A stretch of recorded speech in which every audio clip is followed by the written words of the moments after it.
I hope you're well. I did promise you a recording today, so here I am. How did you get on with your Spot the Era activity? Did you manage to do it? Did you have fun? Well, I hope you did.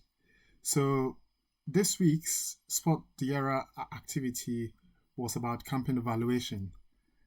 Did you remember which module you covered this in?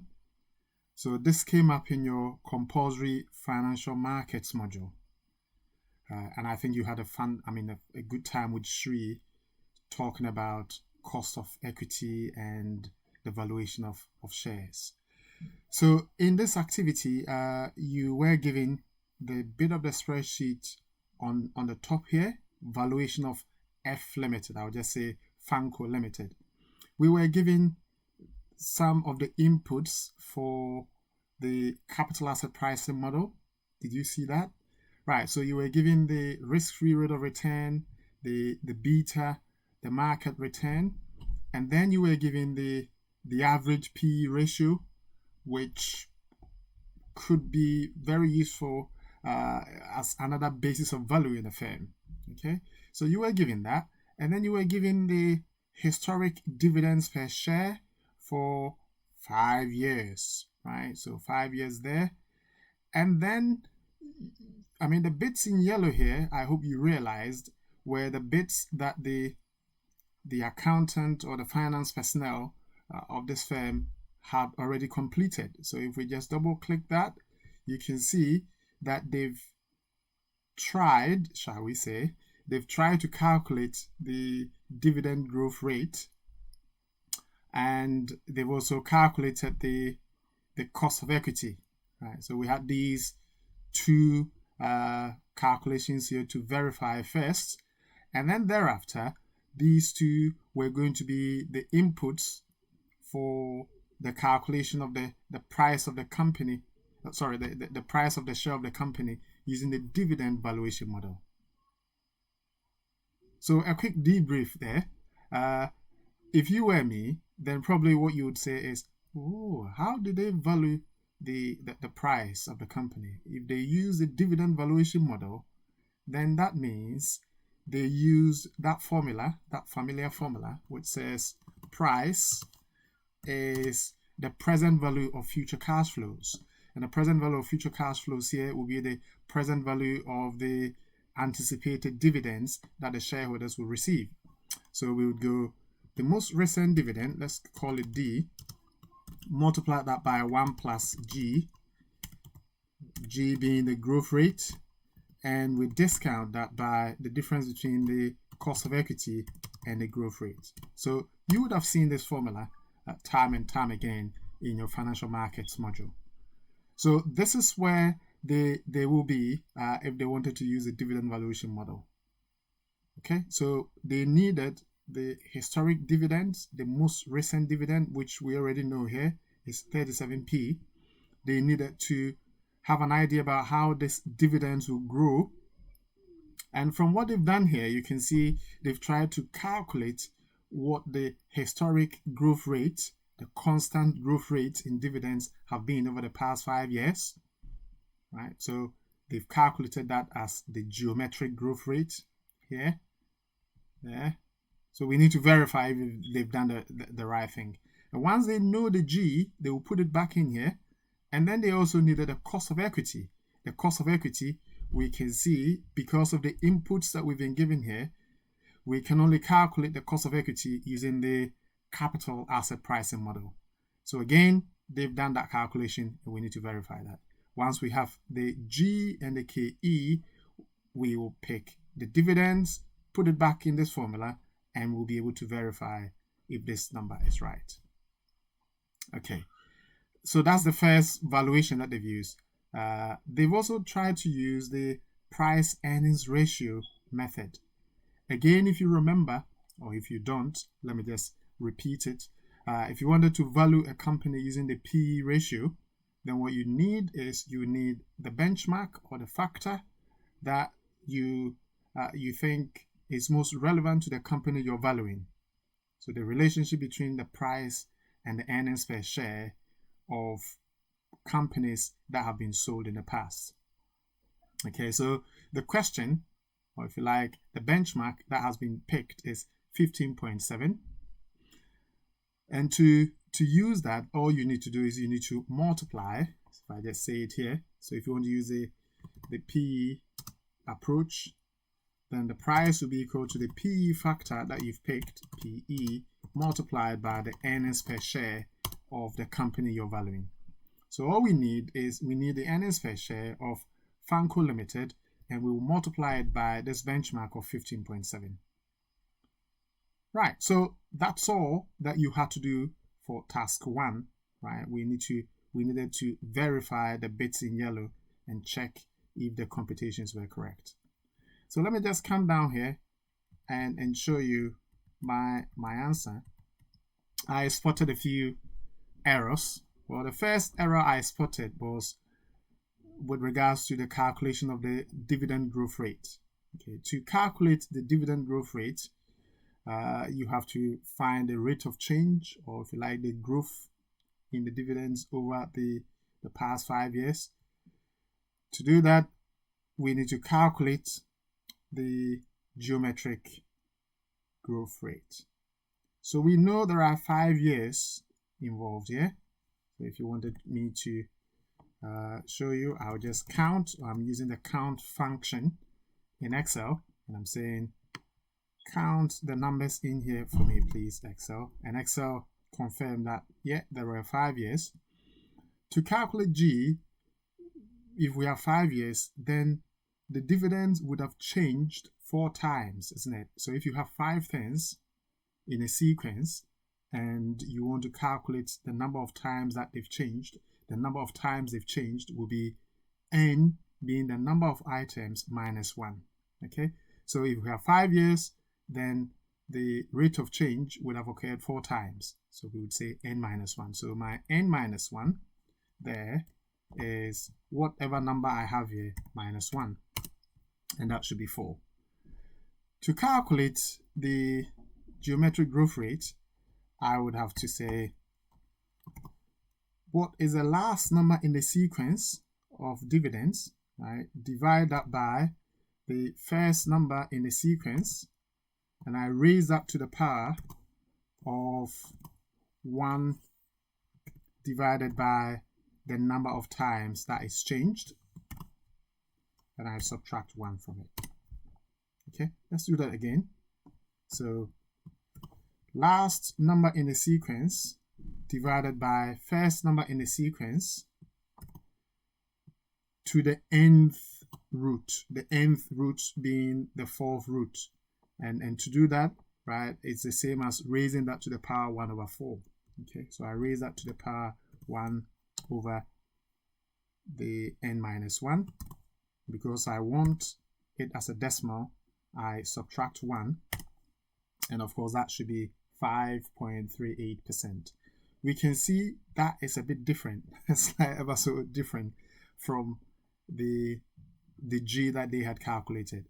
And you can tell them why that was wrong. You can see what they did was they found the number of times as 5 and they did not subtract 1 from it. This is a very common error, right? So you have to be on the lookout for that and watch out for that next year and subsequently in your finance modules. And as you go around valuing firms and things, when you're calculating rates of change, be open to spotting such an error. So we've got it. We've got the dividend growth rate calculated. So I've painted it in green here. And then we move on and check to see if they were able to calculate the cost of equity using capital asset pricing model correctly. So as I said, that's a formula. The formula for finding the cost of equity using CAPM is pick the risk-free rate of return and add to that beta times the equity risk premium. Equity risk premium being the market return minus the risk-free rate of return. Okay, so let's just check. If we check, we pick the risk-free rate of return. We add to that the beta times market return of 10 minus a risk-free rate of return. Oh, this time there's no error. They got it right. Hooray! So we've got that. Now we need to use these two together with the most recent dividends to calculate the price of the company's shares, the intrinsic value or the estimated price. So we double click, and why don't I just do it all over again for you? So what we do is we pick the most recent dividend, we multiply that by 1 plus the growth rate that we just calculated there. We divide or we discount that by the cost of equity minus the growth rate, and bingo, right? The price should be about £7. And we can see why that's a bit different from what they found, because they estimated the dividend growth rate differently, or shall we say incorrectly. And that's the reason why they had a lower price, right? They had a lower price of 5.8, and we think the estimated or the model price should be about 7.036. So that's it for verifying the DVM computation. Now let's verify the PE ratio computation. So what they've done, as you can see here, is they've multiplied the PE factor by the dividend per share. No, that's not correct. Why? Because the basis of calculating the PE is the price compared with the earnings per share. So if we want to use this to value the shares of the company, we need to multiply this by the earnings per share, not dividend per share. So we disagree with that multiplication of 15.7 by 0.37. And as you can see here, I'm saying, no, you can't do that. You need to find the earnings per share. The question hasn't given us the earnings per share, which means we need to find it. Right? In practice, we need to find it. So we're not happy with that second computation there.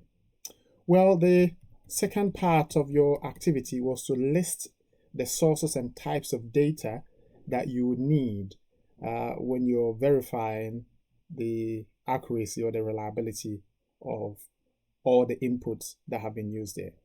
Okay, so I've given you suggestions here. I don't know if my suggestions are the same as the ones that you found. So I'm saying that key to all this will be some audited financial statements, right? So you need the audited set of accounts to pick out pieces of information like the earnings and the dividends, which will give you the earnings per share and the dividends per share. And that's quite important because we've used the dividends per share in calculating our growth rate and in our dividend valuation model. So we need to check, verify to see that the inputs that we're using here, or they have used here, the dividends here are correct. We also know that we need the earnings per share, and the EPS would have been calculated, the basic EPS especially, not the diluted. The basic EPS is what we need to work out the value of the firm using the price earnings ratio method. So we need the accounts, we need to check them to obtain the correct EPS to aid us in our valuation.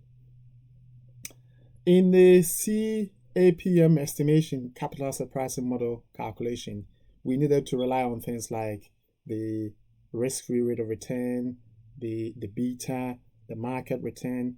These are, data that will be collected from very reliable sources, including things like Icon, which we have on campus, or Bloomberg, or other trusted financial databases.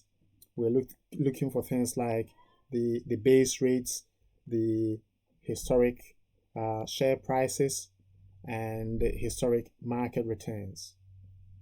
Well, why have I mentioned the historic share prices here? What do you think? We need the historic share prices to be able to work out the beta. And if the company that we are looking at here is not already listed, then it wouldn't have share prices of its own. So what do? We need to pick a benchmark entity or a similar company in many respects to the company we're valuing, and we need to use its share prices, its historic share prices, as a basis of calculating the beta that will be relevant. Right? We're not going to talk about calculation of beta here, but you know what beta is. It is a measure of the sensitivity between the historic share prices of the company and the market portfolio, being the average returns of the relevant index. Okay, we will talk about that later on. But what we're saying here is we need to be able to verify the computation of the beta that we are adopting. Which historic share prices went in? Has there been any adjustment to the beta? Because in real life, you may have to make some adjustments. But we will talk about that later. For now, what we're saying is we need these pieces of information from reliable market sources to be able to verify the authenticity or the veracity of the numbers. And once we have these bits of data, then we'll go on and maybe check things like how did they calculate the average PE ratio that we have adopted, and where is that beta coming from, as I said. So that gives you a bit of an idea about what I thought you'll be thinking about. Please check your own answers with what I've done here, and keep on enjoying. Right? All the best. I'll catch up with you sometime towards the end of this week. See you soon.